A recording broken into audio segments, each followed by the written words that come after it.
Bonsoir à vous, bonsoir, bienvenue dans les Retours du Jeudi, l'émission qui discute de cinéma. Et ce soir, on vous parle d'un flic dur à cuire qui a très mal aux pieds, dans Piège de cristal, d'ailleurs en anglais, dur à cuire au Québec, réalisé en 88 par John McTiernan. Et yippee-ki, pauvre con.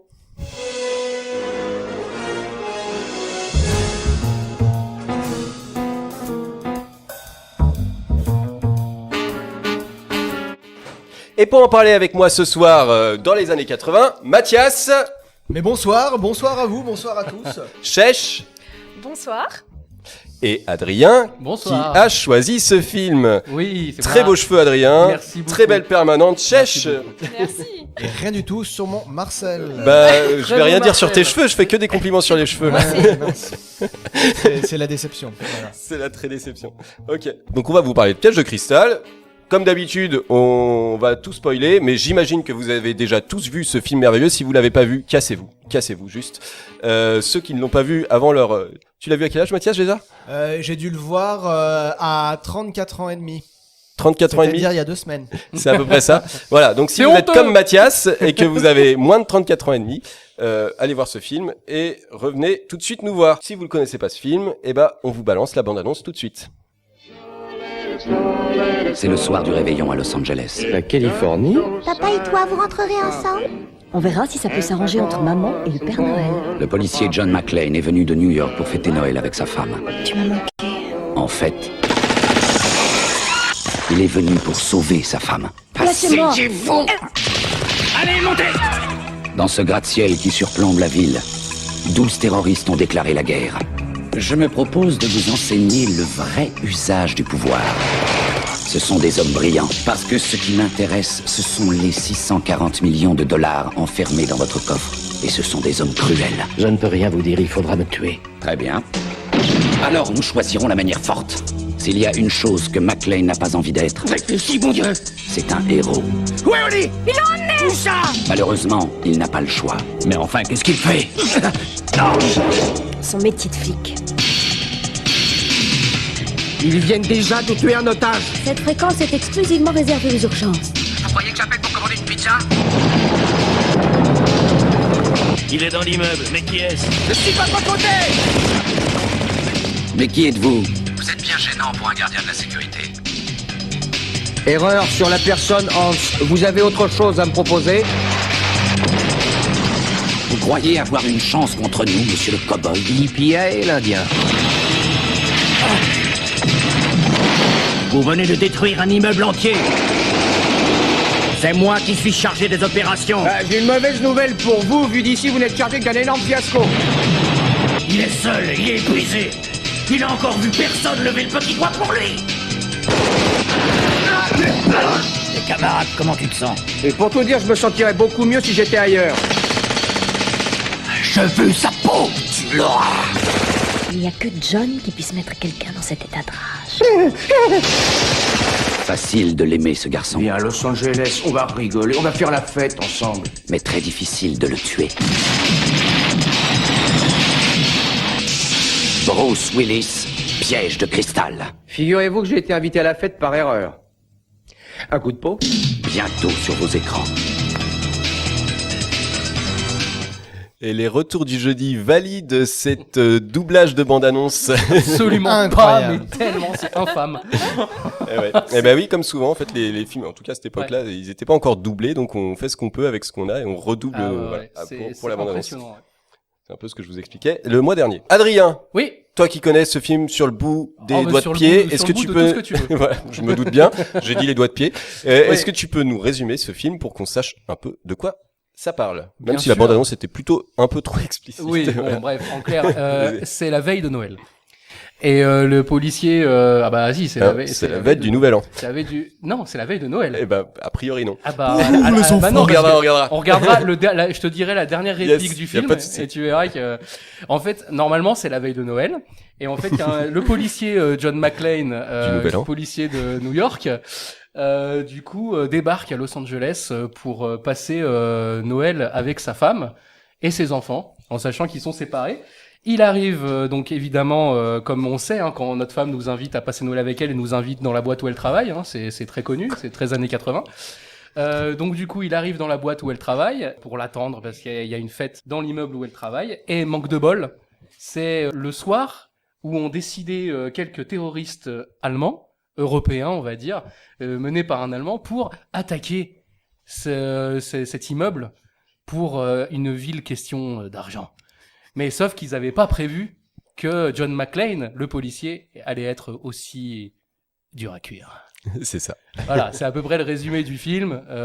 Ouais. Très rapide. Tu mais t'es je pense retenu que- pour résumer. Je me suis retenu parce qu'on va parler d'énormément de choses et que sinon l'émission va durer 3 heures. Adrien et est super Non, mais il est fan trop de hypé, ce quoi. film. Regarde la lumière dans ses yeux, regarde son sourire quand il parle du film. c'est mon film. Non, mais il est c'est mon regarde, film. on dirait un enfant de 8 ans à qui on a offert une Super Nintendo, quoi. C'est mon Ouais. film, mais tellement de ouf Voilà, on a préféré. envie de partager ta joie, c'est merveilleux, quoi. C'est beaucoup d'émotions. Mais merci. On va partager beaucoup de choses ensemble, Mathias. Et alors justement, moi j'aimerais savoir, vous, qu'est-ce que vous avez pensé du film, votre rapport à ce film-là, et en commençant par Chèche.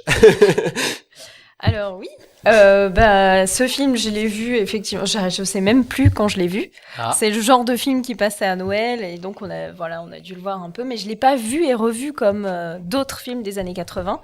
Oui. Donc je m'en souvenais pas totalement quand même. Et du coup, c'était sympa de le revoir pour l'émission.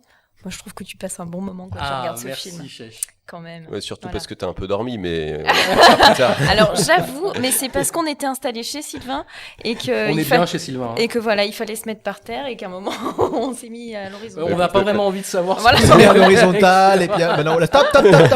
On On avait dit qu'on disait pas tout le On monde. a dit Chèche. qu'on ne racontait pas tout de la soirée. Merci. Mathias, Oui, alors je demanderai à Adrien après parce qu'on en a pour 2 heures. Mathias, c'est un peu le noob de la soirée parce que Mathias, il a plutôt grandi avec les films d'aventure, de fantasy, voilà. Et je suis passé totalement à côté des actionneurs des années 80-90. Et je m'en excuse platement. Ce qui fait que je n'avais pas vu Die Hard avant il y a quelques semaines quand on l'a regardé ensemble pour l'émission. Voilà. Donc c'était une découverte pour moi. Je connaissais le réalisateur, j'avais vu d'autres films de lui, on en reparlera après. Mais très bonne surprise, très bon film d'action, bonne ambiance, bon humour, super bien rythmé. Très bien. J'ai beaucoup aimé, donc je te remercie pour ce choix, Adrien. Merci à toi, merci beaucoup. Merci de faire découvrir les classiques à des gens qui Ouais, les ont c'est pas ça. vus. Merci, C'est merci ça, pour. c'est ça. J'ai halluciné quand tu m'as dit que les- tu l'avais pas vu. J'ai vraiment halluciné, quoi. Parce Non, mais que- ça pourrait être pire, tu vois. Je pourrais faire une émission de cinéma et pas connaître les grands classiques du cinéma d'action, mais Bien sûr. voilà. Mais j'ai beaucoup aimé, donc ouais, non, très chouette, très chouette. Après, voilà, je le mettrai pas dans mon top parce que je suis pas à la base film d'action, voilà. Mais bien, très bon film. Très bien. Super, merci. Adrien. Non, je vais essayer Non, de non, faire mais vas-y. long, Non mais évidemment. prends le temps que tu veux, Non, y a pas de le problème. principe, en fait, il faut d'abord comprendre le contexte de comment j'ai vu ce film. je vais parler donc des années 10. Bon, je vais parler en fait de mon père. Mon papa, il est italien. Il est arrivé en France en 85, je crois. Et du coup, mon papa, en fait, le cinéma, tout ça, il vient d'un petit village en Italie. Et bon, le cinéma, c'était un peu compliqué d'y aller, tout ça. Donc, il arrive en France, il découvre justement tout ça. Il découvre le cinéma. Ce qu'il faut savoir, c'est que une des premières fois, je crois, où il est allé au cinéma avec ma mère quand il était gamin, enfin quand il était jeune plutôt, parce que gamin, voilà, ils avaient 20 ans, et c'était pour aller voir Commando avec Schwarzenegger. Donc c'est-à-dire mes parents sont allés voir Commando, c'est la super sortie date. en amoureux, quoi. Putain, trop bien. Donc voilà, mon père en fait avait ce truc avec le cinéma d'action de ces années-là. Et du coup évidemment, Die Hard, Bruce Willis, tout ça. Quand il est passé à la télé à l'époque, les magnétoscopes, tout ça, il avait fait tourner le magnétoscope pour enregistrer ça à la télé. Et je crois que la première fois que j'ai vu Die Hard, j'avais 7 ans. C'est jeune. Première fois que j'ai vu Die Hard, j'avais 7 ans. Et c'est Ouais, la c'est même jeune. année où j'ai vu Predator du même réalisateur. Ah oui, C'est encore plus Voilà. Et- tu, mais- tu et- dormais et- bien le soir ou et je m'en suis plutôt bien sorti. Enfin, je veux dire, Ouais. je suis pas vraiment psychopathe. Mais pourtant, et du coup, ce film, voilà, je l'ai vu pour la première fois à 6 ans. Il m'a suivi dans toute mon enfance, dans toute mon adolescence, dans mes prises de décision, même pour mes orientations quand j'ai voulu faire des études de cinéma. C'est que, je pensais à Die Hard et je me disais, mais ce film est génial. Je veux un jour faire un truc comme ça. Donc, et je remercie du coup ce film parce que sans lui, je serais pas aujourd'hui cuisiniste. Du coup, voilà, Mais oui. parce que je vends des cuisines, donc cuisinez-là, hein, voilà, là. Il y a d'autres cuisinistes aussi parce qu'on peut pas faire de pub, donc on va parler mobile pas, tout ça. Voilà. Les cuisines Schmitt. Cuisine Schmitt, évidemment, c'est la même chose que Cuisine, c'est pas grave. Non, voilà, donc ce film en fait a été vraiment, c'était mon incursion dans le monde du cinéma, c'était vraiment ce film-là, quoi. C'est-à-dire, j'étais gamin. Je suis pas devenu fou pour autant, et je regardais des films d'action comme ça. J'ai regardé après énormément de films d'action. On en reparlera justement lors de ma chronique. Mais j'ai regardé énormément de films d'action, et moi j'ai été biberonné à ça, pas aux films de fantasy, etc. Ouais. Moi, c'est l'inverse de Mathias. C'est-à-dire, moi, les films de fantasy, j'y suis venu C'est très tard. arrivé plus tard. Ok. Ça arrivait très tard. Voilà, donc j'ai pas vu par exemple Willow, je l'ai pas vu je l'ai pas forcément vraiment revu avant d'avoir vu Le Seigneur des Anneaux par exemple. Ah ouais. Voilà. Ah ouais. Ah ouais, purée. C'était- Moi, c'était mon film d'enfance. Voilà, quoi. pareil. Je regardais ça en Je l'avais boucle. vu, mais pour moi c'était un film de gamin, etc. Et je me suis pas intéressé comme un film de fantasy avant d'avoir eu Le Seigneur des Anneaux. Après, je me suis dit mais Le Seigneur des Anneaux c'est génial, etc. Donc c'est complètement l'inverse de Mathias. Moi, c'était vraiment les films d'action.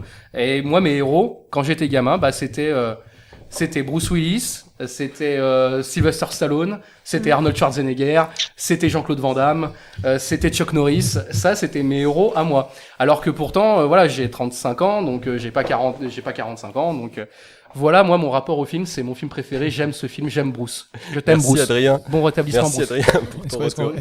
Moi, je suis tout à fait d'accord sur sa stabilité psychologique. Hein. Je pense qu'il y aurait. Oui, mais ça, il y aurait débat, mais on le fera, Ouais, il y on aura en parlera un débat, autre il y jour. aura débat, on est d'accord, parce que c'est pas voilà. Des barésies. Oh là, on est d'accord. Ok. Et Ok. toi, Sylvain, Est-ce que je peux parler, moi? ton rapport au film. Sylvain, ton rapport au film. Alors, Die Hard, moi, j'ai commencé, le premier rapport que j'ai avec Die Hard, c'est Die Hard sur PlayStation 1. Avec Ah le, ouais. fi- le, et je savais même pas que c'était un film à la base, hein. Moi, voilà.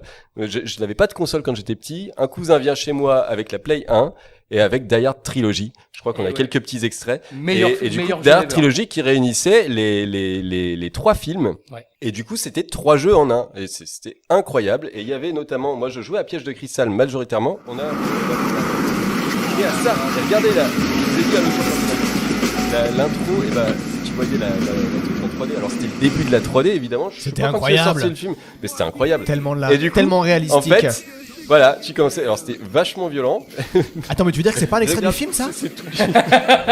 Non, mais il y putain, a j'y ai plein, cru, il y a quoi. plein de sang partout, tu libères des otages et tout. Et en fait, qu'est-ce que tu fais? Eh ben, quand tu finis un stage, en fait, tu montes d'un étage. Et alors, je sais pas combien d'étages il y avait, peut-être qu'il y en a pas tant que ça. À l'époque, ça me paraissait énorme, on n'est jamais arrivé à la fin. Mais voilà, c'est trop bien. Et il y avait aussi plusieurs jeux. Et du coup, je vous parle vite fait du jeu de Die Hard 3.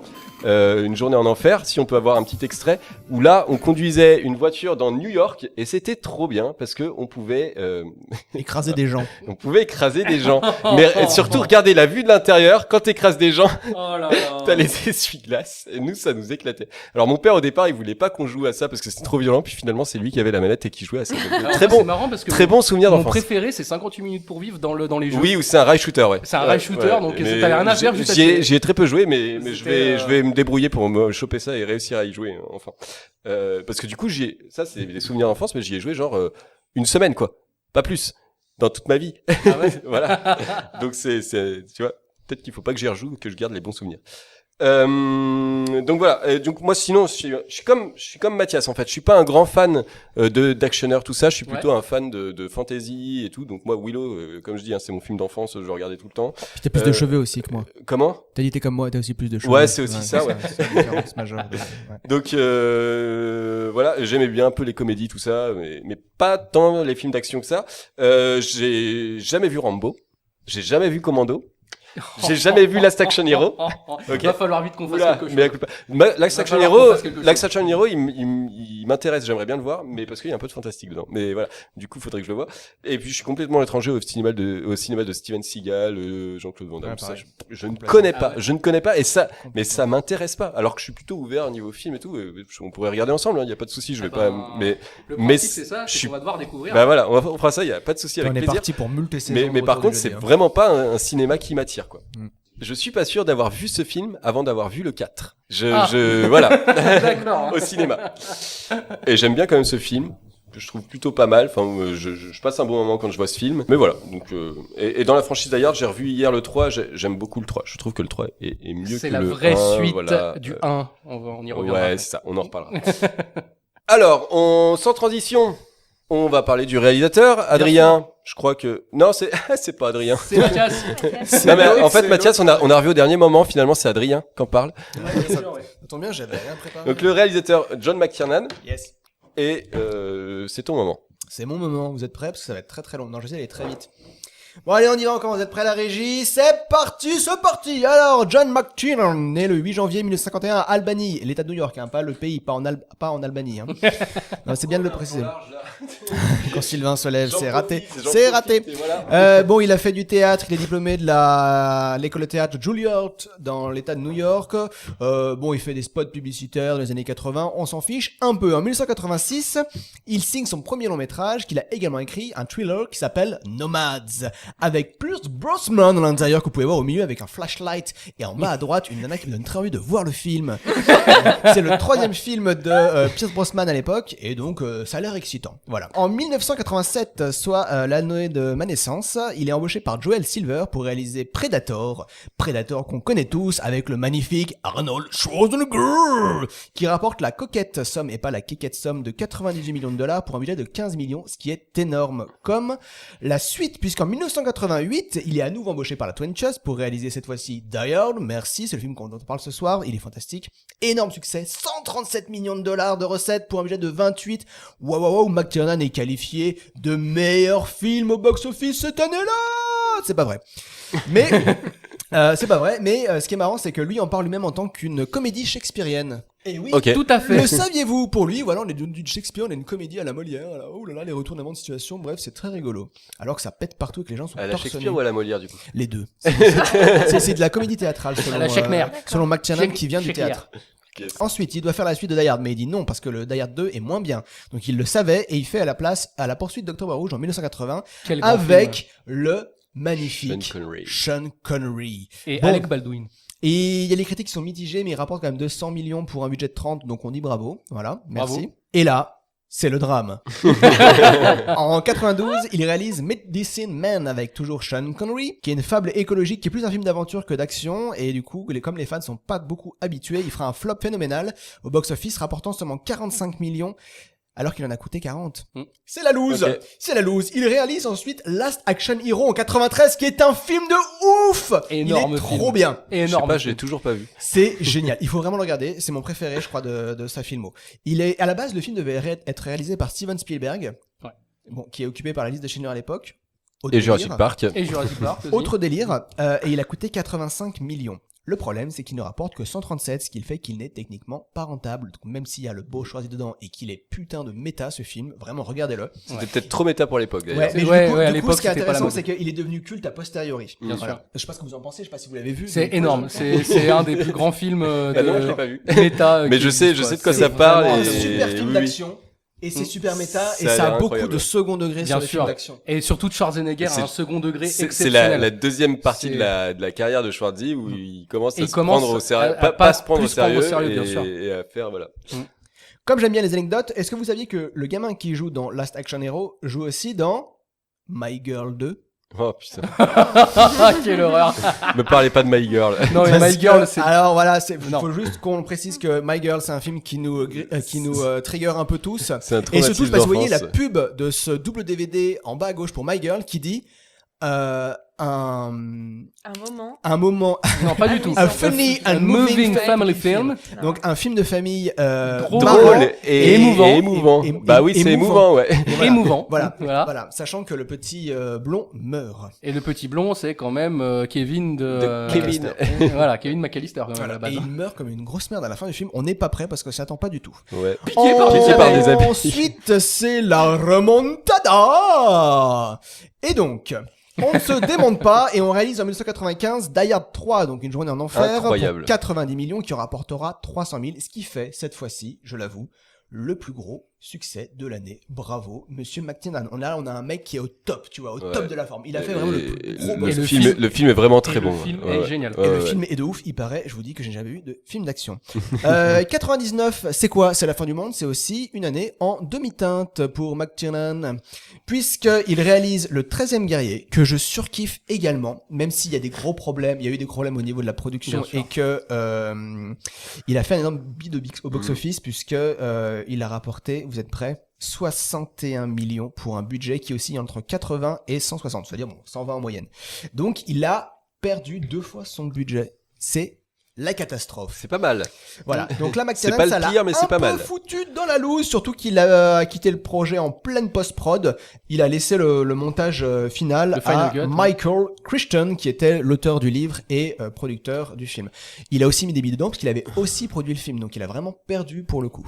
Oui. Michael Crichton, c'est celui qui a écrit Crichton. Jurassic Park. Crichton. Oui. C'est ça, on C'est est vrai, bien C'est lui d'accord. qui a écrit Jurassic C'est Park, bien le bien même sûr. dont on parle. Donc là, voilà, on était parti sur un gros truc énorme. Le gars qui a écrit Jurassic Park, il le produit, et en fait, il y a des gros différents. En fait, le gros problème était déjà dans l'affiche promotionnelle du film qui marquait par les auteurs de Jurassic Park et le réalisateur de Piège de cristal. Déjà, ça, normalement, c'est un problème à la base. Quand tu vois ça marqué sur une affiche, Et pourquoi c'est un problème Que quoi? bah, en fait, sur une affiche, c'était marqué par les auteurs de Jurassic Park Ouais. et le réalisateur de Piège de cristal. Ah oui. Déjà, ok, c'est comme si Disney Plus annonçait par exemple une nouvelle série réalisée par le créateur de Marvel et écrit par Ouais. par George Lucas, quoi. Tu vois, le Ouais, truc, mais ils le font ah, déjà. ils l'ont fait, pardon. Voilà. Ah zut alors. Ils le font Voilà, déjà. c'était un petit pic Ne à regardez Oshietan. pas Obi-Wan, ne regardez plus rien de Disney. Continuons. Je continue. Donc, Je 99, suis dépité. toujours en demi-teinte puisqu'il réalise la même année Thomas Crown pour 48 millions qui en fait 124 au box-office, donc ça va, je n'ai jamais vu. Alors grosso modo, pareil, l'image à gauche me donne très envie de voir le film, mais c'est une autre histoire. Alors que c'est une séquence qui dure à peu près 24 secondes dans un film de 2h20. Ouais, je dure Donc, pas plus longtemps, donc c'est voilà. pas grave. Oui, mais elle fait vendre. Mais elle fait vendre. Et du coup, bon bah voilà, c'est l'amour et l'art quoi. Donc c'est un peu comme Trans mais en Russie apparemment. Allez, je t'aime Fred. On continue. Et là, rebadaboom. Big boom badaboom comme on dit puisqu'il produit et réalise Ah oui, c'est vrai que c'est lui qui a réalisé Rollerball en le 2002. remake de Rollerball. ouais. Un remake qui a coûté 70 millions de dollars et qui en a rapporté 25. J'aimerais un ouin ouin ouin, j'ai pas pu prévoir donc on le fait à la bouche. Merci à vous. Et c'est la grosse lousasse. Il réalise ensuite Basic en 2003 qui rapporte 42 pour un budget de 50. Bon là, c'est la grosse merde, je vais pas vous le cacher parce qu'on ne fait plus que des films qui ne rapportent plus et qui sont négatifs. C'est l'arrêt de sa carrière, surtout que et là, c'est le moment intéressant parce que C'est John ça, parce qu'il McTiernan, a plus rien fait depuis il a plus 20 ans. rien fait depuis. Ouais. Pourquoi ? Parce que John McTiernan est passé par la case prison, comme Monopoly. Puisque savez-vous que lorsqu'il a fait Rollerball, il y a eu tellement des différends avec son producteur de l'époque qu'il l'avait mis sur écoute. Sauf que la personne qui l'a embauché pour me mettre sur l'écoute, Pelicano, a été mis dans une affaire qui était autre, hein, et donc du coup il s'est fait saisir, donc il avait plein d'armes et plein d'enregistrements, pas tous légaux, et donc on a interrogé McTiernan pour dire vous avez demandé les affaires de Pelicano, il a fait non, Et il non, a dit non. non. Il a dit non. Alors, ce qui est terrible, c'est qu'apparemment, j'y connais pas trop, mais selon la loi américaine, c'était pas trop grave parce que il y avait prescription. Sauf que comme il a menti C'est ça. devant la cour, C'est ça qui est. il a fait 1 an de prison ferme. Alors en fait, c'est la loi fédérale aux États-Unis qui Ouais. s'appelle le parjure, et le parjure aux États-Unis est puni de prison ferme. C'est Tu ça, mens c'est sous serment, c'est ça. Ouais, c'est un voilà. tribunal fédéral qui l'a condamné, et c'est ça en fait qui a fait qu'il est allé en prison, parce que bon après dire non, c'est pas vrai, c'est pas moi, et en sachant que on les écoute en soi, c'était pas forcément très très grave, c'est pas le Watergate non plus, mais le parjure. Voilà. En France, le parjure, on ne connaît pas et ça en arrange beaucoup. C'est pour ça que c'était Macron est au pouvoir. le petit message politique. Allez, parce que Allez, on continue, le on continue. cinéma est politique. J'ai bientôt fini. Exactement. Dans la foulée, d'ailleurs, un juge le déclare sur la banqueroute et récolte ses biens, et ses biens sont liquidés, donc c'est vraiment la grosse merde. Du coup, depuis, il n'a rien réalisé. En 2017, il a fait des bandes annonces pour Ubisoft pour le jeu Ghost Recon Wildlands, que je n'ai Ah jamais ouais fait, mais oui, il a Ok. fait des bandes annonces de jeux. Et en 2019, il annonce un prochain film d'action futuriste intitulé Toad City 4 avec Uma Thurman et Travis Fimmel. Travis Fimmel. Fimmel, c'est le nom de famille, ça n'est pas un genre, d'accord? Nicolas Flamel. Euh, Nicolas Flamel. et là, en ce moment, d'après les dernières interviews qu'il fait, il parle de réaliser un film en Europe avec très peu de texte, mais beaucoup d'action.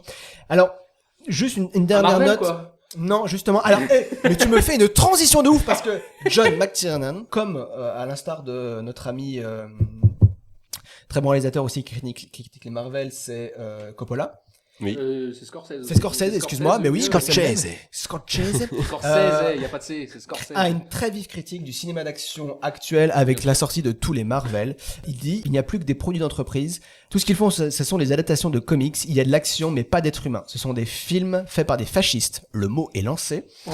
Ils font croire à tous les gamins de la planète qu'ils ne seront jamais assez importants pour qu'on fasse un scénario sur leur vie.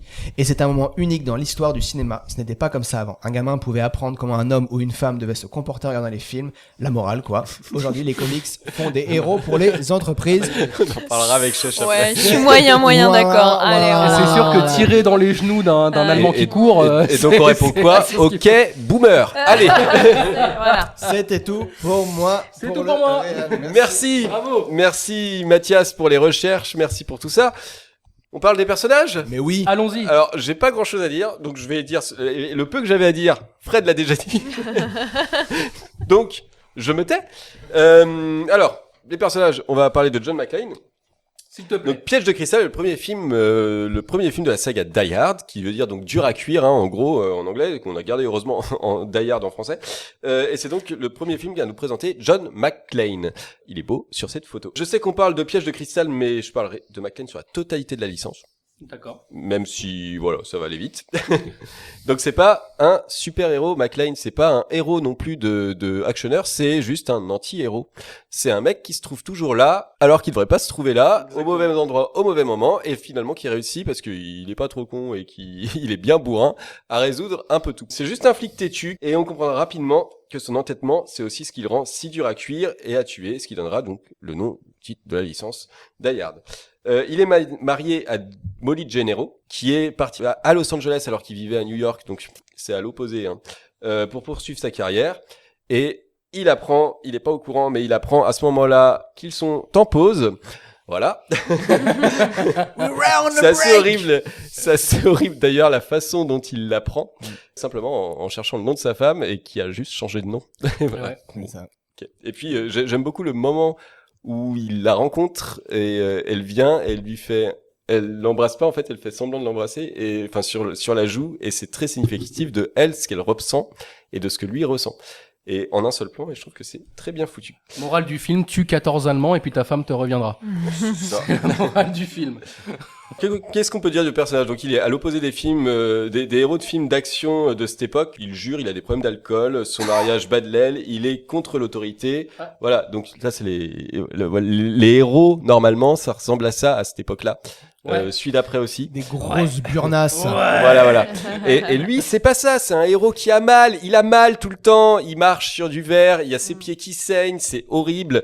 Enfin, c'est horrible, c'est un peu Son excitant quand Marcel même. change de couleur. Son Marcel change de quoi, l'heure tellement issue, je pense, j'en sais rien. Mais non, mais c'est qu'il est allé dans les conduits de Tout ventilation. sale. Ah oui, C'est aussi. ça oui. qu'il fait. Bah Les oui, conduits de ça, ventilation sont sales. Ouais. Ah, j'irai après, moi. Bah dans voilà. la ventilation. Donc, en fait, c'est un monsieur tout le monde, même si bon, il sait manier les armes, c'est un flic et puis voilà. Ouais. C'est un monsieur tout le monde un peu téméraire. Ouais, on va voilà, dire. ouais, c'est-à-dire, c'est pas le monsieur tout le monde non plus de qui va Oui, faire ses courses. Hein. Voilà. On peut quand même noter parmi ces faits d'armes qui sont assez intéressants, c'est se tirer dessus lui-même pour réussir à tirer sur le terroriste qui est juste derrière lui. Hein, Die Hard 4. Die Hard 4, voilà. Ouais, exactement. Grand moment. Ouvrir une bouche de métro et sauter dessus pour atteindre une rame de métro qui est en dessous et en train de rouler. Die Hard et 3. puis pouvoir rentrer dedans. Voilà, merci Adrien. Faire exploser un avion en allumant une traînée de carburant. 58 minutes pour vivre, Die Hard 2. Voilà. Dans Die Hard 1, je sais pas ce qu'on pourrait dire. Si, il fait des trucs bien, mais... Alors, il met un écran d'ordinateur sur une chaise oui, et ça fait exploser un immeuble. C'est vrai qu'il y a ça aussi. C'est vrai que Non, mais Et à l'époque, puis les batteries étaient pas safe, c'était des Et composants puis qu'on surtout que je maîtrisait trouve pas. vraiment pas mal non plus, il détruit un hélicoptère avec une voiture. Pourquoi? Parce qu'il avait plus de balles. Parce qu'il avait plus de balles. Die Hard 4. Die Hard 4 aussi. Bah, il se jette quand même aussi d'un immeuble comme ça. Mais avec oui, un oui, tuyau mais autour il de est la taré. taille. Bien sûr. Moi, j'ai essayé, honnêtement, plus jamais je refais ça. Très mauvaise expérience. Hein. c'est pas bien. On vous le déconseille. De l'aveu d'Eric et Ramsey, c'est très compliqué à faire. On en parlera Merci. plus tard. On en parlera plus tard. Donc, il ponctue souvent ses faits d'armes par un petit commentaire et sa réplique la plus emblématique est yippee-ki, pauvre con, qu'on ne voit d'ailleurs que dans, voilà, qui sort du coup de ça. Ça m'a coupé la parole. Qu'on voit que quoi? On voit que il le dit que dans ce film-là, dans le premier. Si? Non, il le dit Absolument après. pas. Je sais pas, c'est une question. Il le dit à la fin de 58 minutes pour vivre, Ok. au moment où il allume la Ouais. traînée de carburant. D'accord. Voilà. Donc il leur dit plusieurs fois. C'est ce que j'ai cherché tout à l'heure, j'ai pas le temps de trouver. Ok. Et il le redit également dans la version originale uniquement dans Die Hard 3. Ouais, parce que j'ai vu d'ailleurs Parce que, hier, il parce le que dit pas. dans la Die Hard 3 en version française, il dit tu diras bonjour à ton frère avant de tirer sur l'hélicoptère. Dans la version originale, il dit yippee motherfucker. C'est super con. C'est Voilà. super con. Et d'où le problème des VF. Voilà, c'est ça. Donc on peut garder en tête que c'est un personnage attachant parce que c'est un personnage auquel on peut un peu s'identifier, même si bon on n'a pas les mêmes bras que lui et que voilà. On aimerait bien. Quand même. D'ailleurs, Mathias s'identifie bien à lui. J'ai tout à fait les mêmes bras que lui. Et vous avez pas vu Fred, mais Fred peut largement si Fred s'identifier à lui. était là, non mais. Mais voilà, du coup un personnage attachant parce que on le rend un peu humain contrairement à un Schwarzy ou un Stallone qui n'ont jamais mal, qui Je vois pas de quoi tu toujours parles. bien, voilà, tout ça.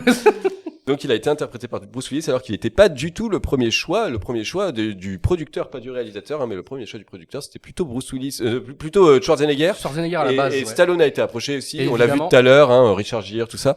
Alors que Richard Gere, mais il avait fait des films un peu comme ça à cette époque. Oui, il avait fait Lancelot. Ouais, non mais plus tard ça. Bien plus tard. Tiens, j'ai commencé à le remater l'autre jour, ça m'a fait marrer. Mais on digresse. Voilà, donc ils ont demandé à Bruce Willis qui était en train de faire qui lui était dans une série, une sitcom qui s'appelait Clair de Lune et qui était du coup un truc comique. Et C'est un rapport avec Teen Wolf ou pas? Je sais pas, mais peut-être. Je crois que c'est le préquel.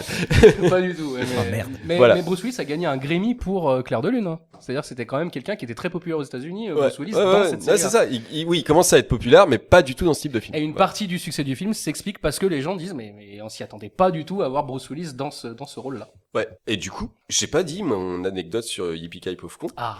On peut remettre la photo? Anecdote. En fait, c'est simplement. Il y en a qui pensent que c'est parce qu'il y a beaucoup d'impro sur ce film, hein, sur ce tournage et notamment dans les répliques. Là, c'était quand même une réplique qui était écrite. C'est parce que c'est une chanson du cowboy chantant.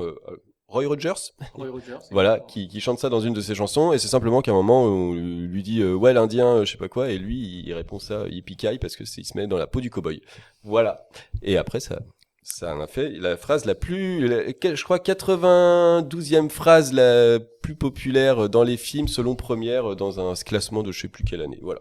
Tout ça est très précis. C'est très précis, absolument. On va parler aussi de Hans Gruber, je crois qu'on a une photo aussi. Mais oui. Donc alors Hans là... Gruber est donc un terroriste nazi. Non, il est allemand.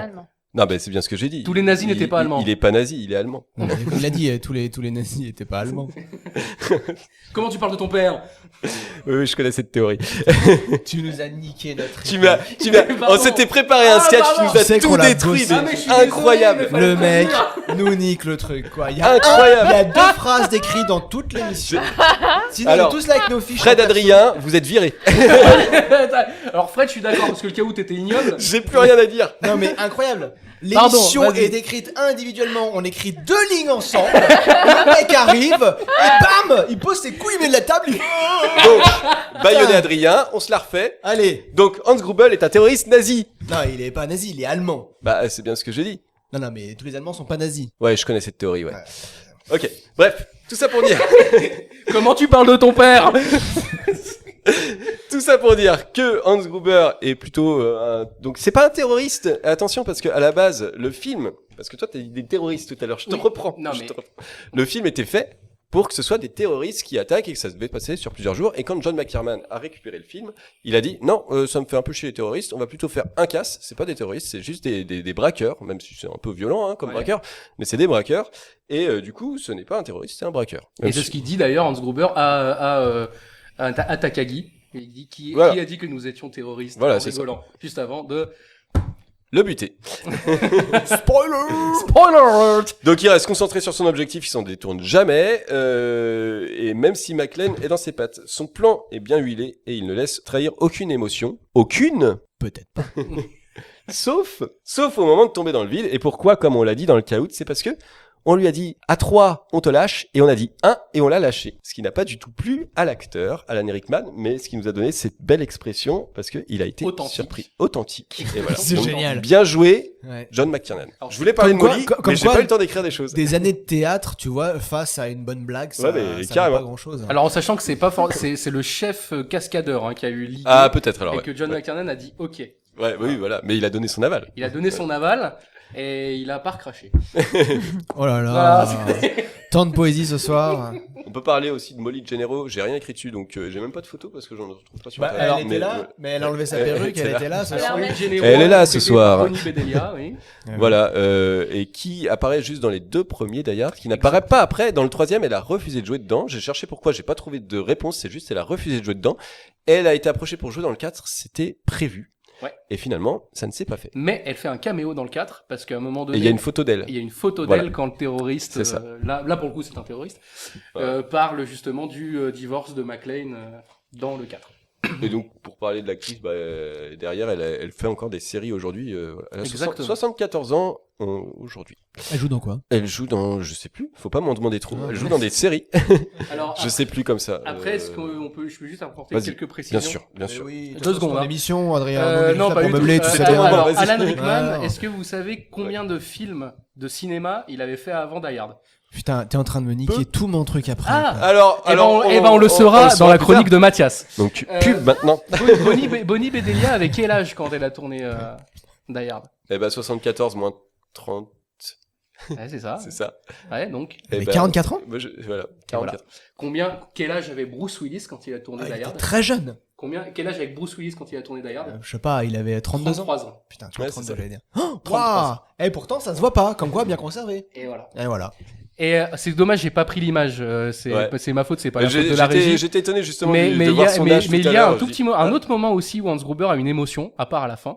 Oui. C'est le moment justement où à un moment donné, lors de la première parole, la prise de parole qu'il a avec les otages, et la première fois qu'il pose les yeux sur Oli, il a un tout petit regard vers le bas avant de revenir sur les yeux. Oui, je savais Parce que le plan d'après, on se rend compte qu'elle a quand même un décolleté assez pigeonnant. Et du coup, c'est le seul moment où Hans Gruber a une émotion, à part quand il meurt. Voilà. Ces Allemands, quel bout en train. Mais oui. Ah, c'est nazi. Non, c'est pas ça qu'il fallait dire. Non, non, attends. On va se faire Comment ban, ça, la on va se Jedi faire ban de toutes les plateformes, il y a des mots qu'il faut pas dire. On aime les Allemands, c'était juste pour la Oui. blague. Il y a pas de problème. Il Voilà, y a pas de tout va souci. bien. On aime aussi les nazis. Ich bin ein Berliner. D'ailleurs, dire. Non. moi j'ai trouvé un truc où ils disent que Alan Rickman parle, enfin je parle pas du tout allemand, donc je sais pas, mais à ce qu'il paraît, Mais toutes il ces dit phrases des sont bêtises. fausses. Ouais, Ouais. tout est faux. Exactement. C'est vrai que j'avais noté Il y en ça. a Et qu'une donc- seule qui est vraie en... Ah, pardon. Mais Mathias, Ah, pardon. forcément. Non, Mathias, forcément que sur un film, il y a un certain nombre d'anecdotes et qu'au bout d'un moment, si on va tous chercher nos mais anecdotes peut-être que tu au les même as- endroit. Alors, normalement, ça, tu l'as pas. Mais en fait, ça, c'est ma femme qui me l'a dit. Il y a qu'une seule phrase qui est vraie, qui est correcte. Dans ce qu'il dit, c'est le moment où il demande à Karl de tirer sur les vitres. Ouais. Il dit Schieß dem Fenster. Et c'est la seule phrase allemande qui est correcte. Chérie, j'aurais dû interviewer Clara. Ah. Pour savoir ce qu'il dit en vrai. C'est Ça aurait ça. été drôle. Alors, on a regardé le film ensemble avec les grenouilles Tout à et fait. la première chose qui nous a frappé, comment? C'était tes pieds parce qu'on était au sol. avec- Oui, mais oui. T'avais les pieds Parce dans qu'on la faisait un gueule. truc avec les pieds aussi, Ouais. allongés. On adore les pieds. Et J'adore les pieds. et justement, la suite de ma phrase, donc, Ah oui? ce qui Il y nous a avait des frappé, c'est M&M's à quel aussi. point ça sentait bon, Oui. les pieds. Les pieds. Non, les années 80. Oui. Ah. N'est-ce pas, Chèche? Oui. Ce qui nous a frappé, effectivement, c'est la vie des gens dans les bureaux, dans les films des années 80. Parce que les films qui se passent dans ces années-là nous donnent une image bien particulière du monde du travail. Donc, vrai ou fausse? Je ne sais pas. Mais en tout cas, première chose, la femme y est quand même assez émancipée. Elle pense à sa carrière, elle se bat pour ça. Donc, on pense à Holly dans Die Hard, qui travaille d'arrache-pied. On peut revoir la photo de Holly. Elle est au bureau. Alors, Adrien m'a dit qu'en fait, c'était une fête de Noël, que Sylvain, il a dit que c'était le Nouvel An. Mais bon, moi, je vais dire que c'est la veille de Noël, en gros. Et on dirait qu'elle boucle des dossiers pendant la fête. Elle est prise par sa carrière. Et du coup, tant pis pour les enfants, qui sont pendant ce temps-là chez la nounou.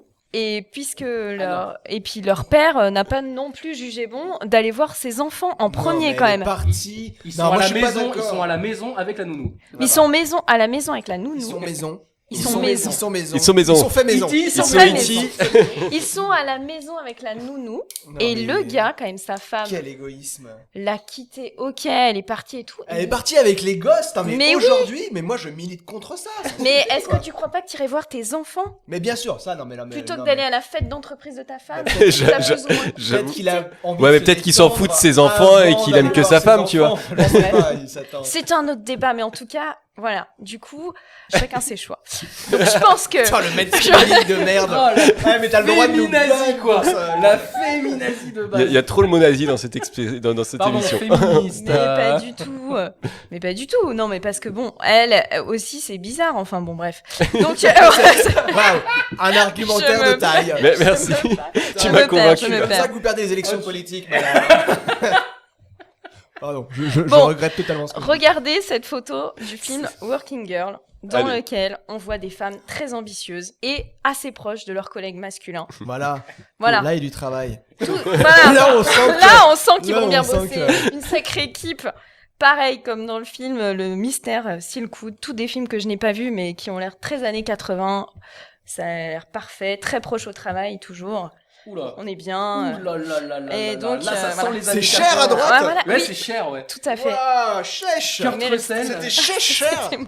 Et à gauche, c'est pas. C'est Meryl Streep. C'est Meryl Streep, ouais.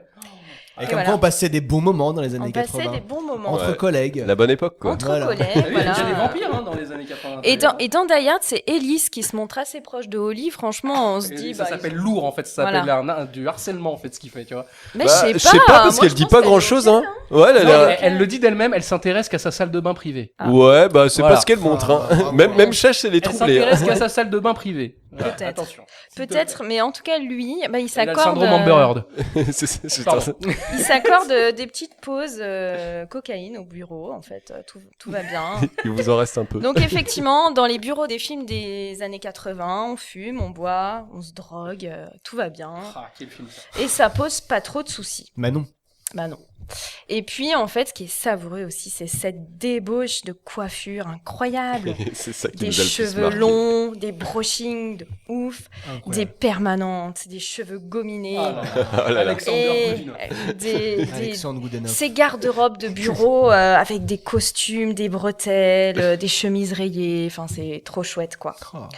Et Ouais, je c'est me pas- demande ce que ça donnerait les chroniqueurs du retour du jeudi habillés un peu comme ça. Ah merde.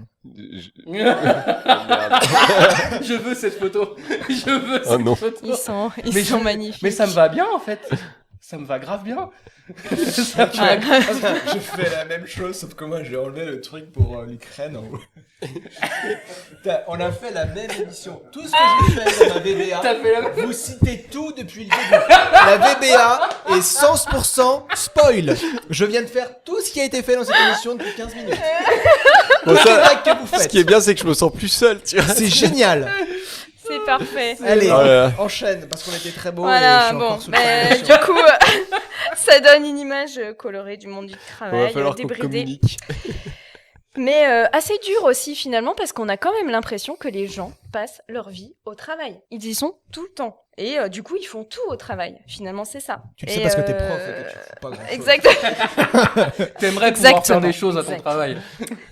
Et est-ce que vous savez qu'il y a certaines personnes en fait qui souffrent d'un syndrome des films des années 80 au travail? Et je vous propose de regarder un petit reportage à ce sujet.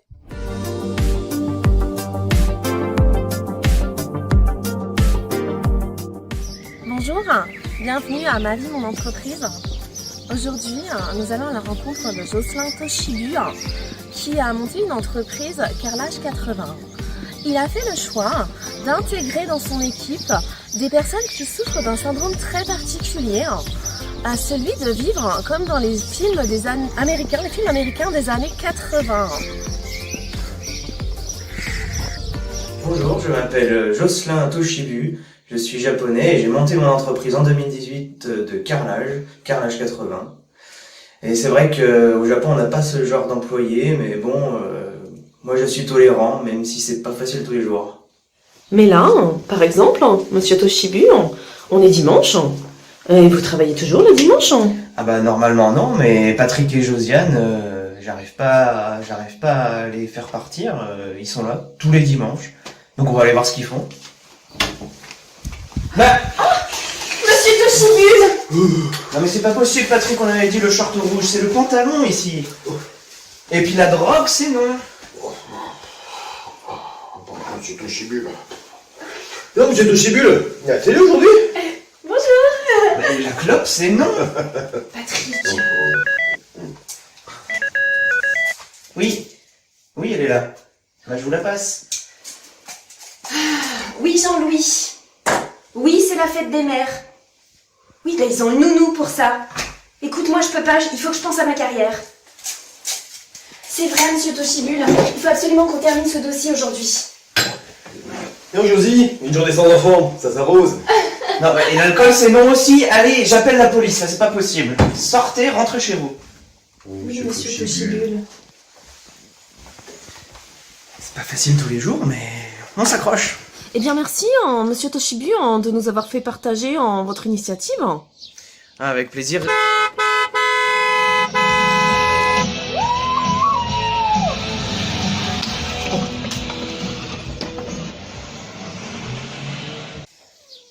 On s'accroche. Merci d'avoir suivi notre émission. La semaine prochaine, dans Ma vie, mon entreprise, nous irons à la rencontre de Sylvain Antonsen, un Danois.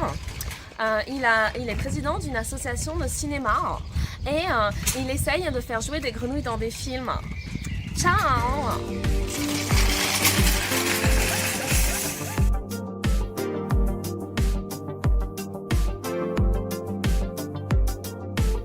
Parce que tout ça a été tourné en famille. La famille Gaudron au complet, c'est ce que qui j'allais rend dire. le truc d'autant plus malaisant. J'ai envie de dire. Non, mais ça reste chez Des les images Gaudron. terribles. Ah, il y a des endroits de France où on peut Des faire ça. avec images, sa famille. Bravo. C'est ça. Donc vous avez pu voir Émilie dont on vous parlait tout à l'heure à Mais l'écran. oui, voilà, parce qu'elle a participé à toutes les émissions, à tous les caouts. Du coup, elle a le droit de jouer dans les cours qu'on fait. Mais oui. Fan numéro 1. Putain. Philly Mais oui. Oui. Ça, c'était parfait. C'était Ouais, génial. franchement, bravo. Eh ben bravo Chèche, merci beaucoup. Et j'ai hâte de voir les autres émissions. Hein, parce que ça donne envie. Hein. Bonjour. Bonjour. Ah, c'est le On moment où on va va sans pouvoir. transition. On va faire une petite sieste. Ouais, je vais faire une sieste. Non, mais on va t'écouter. T'as une voix tellement belle et suave Ouais, que ça me ouais. berce. Bon. Bonjour. Et Oui, du tu coup, en dois fait, parler de quoi non, mais mon lancement, c'est le même que celui d'avant. C'est-à-dire, on a regardé le film ensemble avec les grenouilles, et la première chose qui nous a frappé, c'est à quel point ça sentait bon les années 80, n'est-ce pas, Adrien? Tout ça est bien écrit. Alors, les années 80, oui, tout à fait. Donc, comme en préambule tout à l'heure, je disais, évidemment, c'est un film qui fleure bon les années 80. Mais après, c'est pas que un film d'action, parce que Die Hard a été considéré, voilà, par tous les fans, pour un film de bourrin, un film d'action. Mais c'est quand même un film qui est quand même pas mal foutu. Au niveau, même découpage, au niveau scénario, au niveau, voilà. Et au niveau photographie. Oui. Parce qu'on va parler un petit peu quand même, tout petit peu de ça, parce que c'est un petit peu mon domaine aussi quand même. Alors, très rapidement, en fait, j'ai 2 images à vous montrer, sur la photographie en soi. C'est 2 images qui sont prises un petit peu au milieu, voilà, pour exprimer ce propos. Voilà, donc vous voyez, les plans sont sympas, les éclairages sont sympas, l'ambiance aussi de Los Angeles à Noël, parce que c'est bien à Noël, hein, ça j'ai refait des petites recherches pendant qu'on parlait, c'est bien à Noël que ça se passe, hein. Donc le plan d'après, on voit Los Angeles à la période de Noël, c'est quand même exceptionnellement La neige. rouge. Mais oui. Voilà. Tout à fait. Donc oui, parce que Ça sent le sapin. à Los Angeles à Noël, il y a pas de neige, hein, donc on est quand même sur quelque chose qui est très chaud quand même comme chose. Et puis l'image sert quand même pas mal le propos, comme le moment du héros un peu qui est blessé, etc. Il y a quand même après la lumière un peu crue, toutes ces choses-là. Donc tout ça fonctionne, tout ça parle, même pendant les cascades, et ils s'amusent à faire des lumières, même pendant les cascades. Donc voilà, c'est quand même bien éclairé pour un moment assez périlleux pour John. Alors, si je parle de ça, c'est parce que le directeur de la photographie du film, qui s'appelle Jan de Bont, Oui. Jan de Bont, Le fameux. voilà, Jan de Bont, il a en fait également réalisé des films. C'est un réalisateur après, c'est John McTiernan qui l'a lancé, et on va parler après des films qu'il a fait. Et vous allez voir, ça va vous dire quelque chose, et ça va vous allez vous dire, mais oui, bah, évidemment, il pouvait faire que ce film.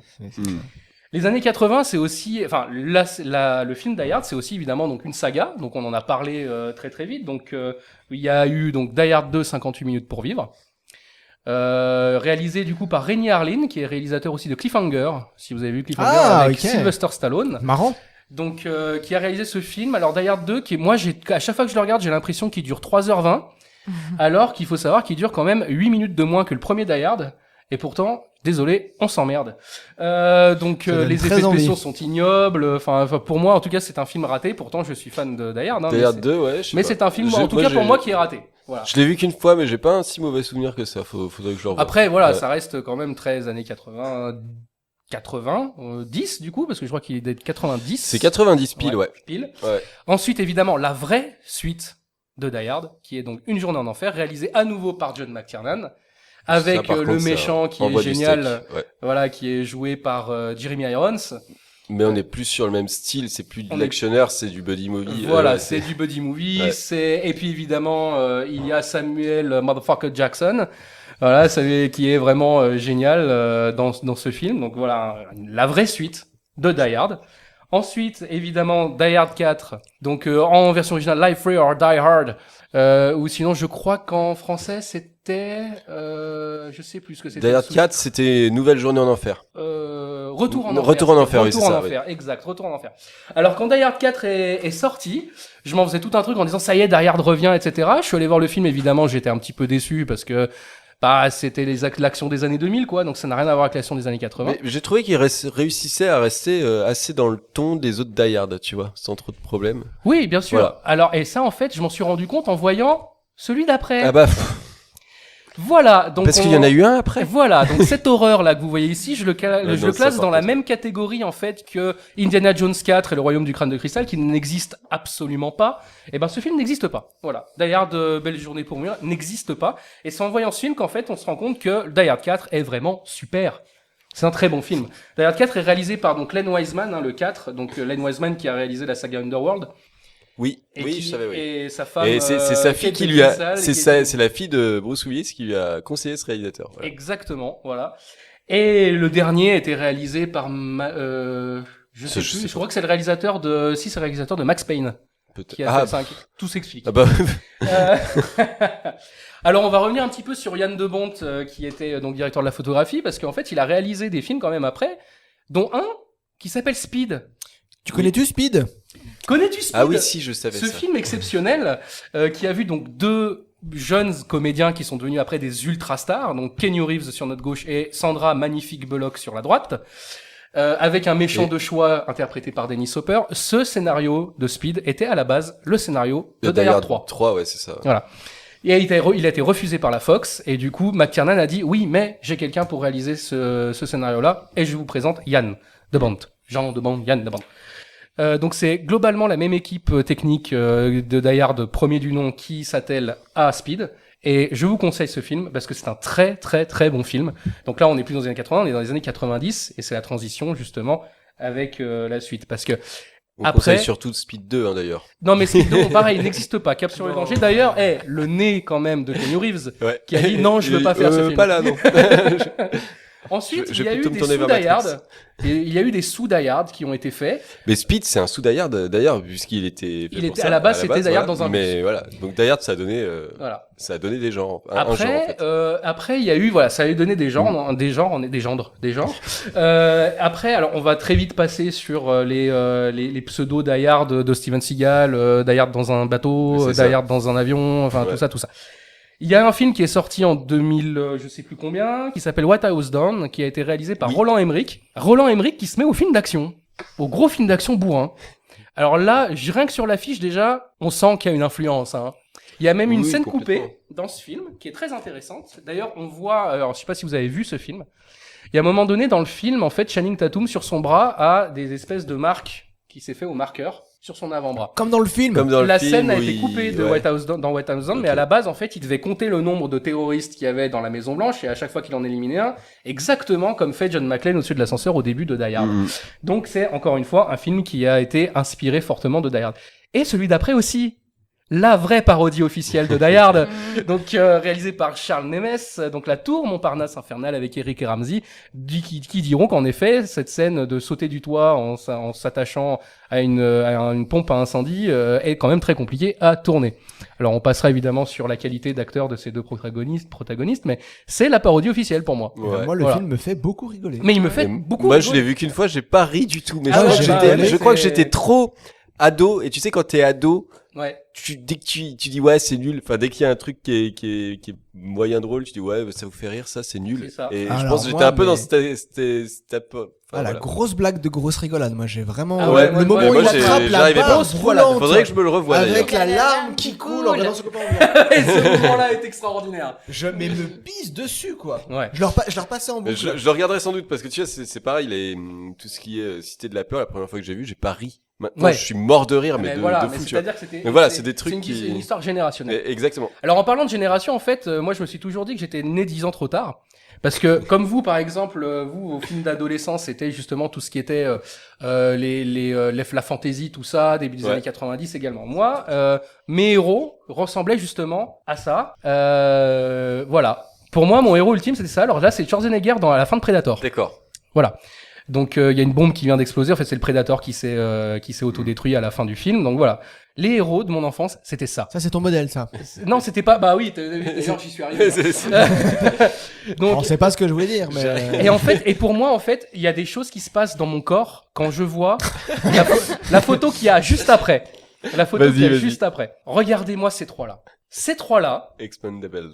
Alors, ces trois-là. Alors, faut savoir qu'ils ont fait des choses avant Expendables. Ils ont ouvert une chaîne de restaurants qui s'appelle Planet Hollywood. Ah ouais, qui n'existe plus aujourd'hui. C'est ces trois-là. Ah ouais? Qui sont à l'origine de la chaîne de restaurants. Du coup, ils étaient Planet quand même potes Hollywood. un peu. Bien sûr. Enfin, Schwarzy et Stallone, il y avait quand même une grosse acquaintance. Oui. Et ils s'envoyaient des vannes de film par film. Mais Bruce c'est Willis comme ça aussi. que Stallone s'est retrouvé dans je sais plus quel film. Dans Arrête où ma mère va tirer. Voilà. Parce qu'en fait, le principe, allez, petite anecdote des années 80. Allez, vas-y. On a le temps. Arnold Schwarzenegger avait été approché pour faire un film ignoble qui s'appelle Arrête où ma mère va tirer. À l'époque, Arnold Schwarzenegger et Stallone se tiraient la bourre au niveau de celui qui ferait le plus gros film, celui qui aurait le plus grand nombre de morts, celui qui montrait le plus ses biscottos, etc.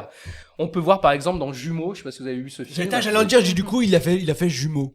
Alors, à côté. Dans Jumeaux, mais on te vole même les trucs que tu vas dire spontanément. Quoi. mais moi, je vous laisse puis vous parlez. Alors, dans Jumeaux, en fait, si vous voulez, à un moment donné, Schwarzenegger passe devant une affiche de Rambo 3, il pose ses valises, il regarde l'affiche, il regarde ses biscottos comme ça, puis il fait tout pourri. Voilà. Dans Expendables, il y a Stallone qui dit il veut devenir président, par exemple Schwarzenegger, etc. Donc ils se sont toujours envoyés des vannes. Et Schwarzy a poussé le truc très très loin. C'est-à-dire qu'il a appelé l'agent de Stallone en disant ouais, moi je suis grave intéressé pour faire Arrête où ma mère va tirer. L'agent de Stallone dit il y a Arnold qui est grave intéressé pour faire ce film-là. Stallone il fait ouais, mais c'est quoi comme film quand même? Mais t'inquiète pas, tout va bien se passer, tu vas voir, ça va être génial. Bon allez, je fais ce film, il faut vraiment damer le pion à Schwarzy. Résultat, film de merde. Gros flop au box-office. Stallone a pris vraiment cher dans les critiques. Et Schwarzy qui se marre comme un doré. Juste pas le faire. Et parce que Schwarzy voulait juste pas le faire. Voilà. Donc, bref. Donc, pour revenir sur la photo, justement, des trois qui sont là.